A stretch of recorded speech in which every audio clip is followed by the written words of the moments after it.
I didn't know my pricing, and I didn't feel that I was doing justice or service to myself and to the homeowner.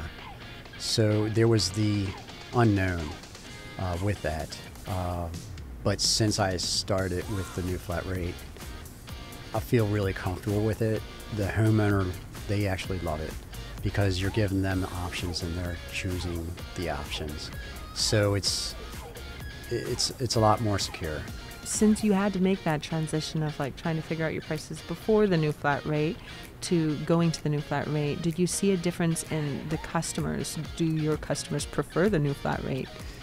Yes, because before I would repair the issue and then tell them how much it was, or I would tell them how much it was and do the repair.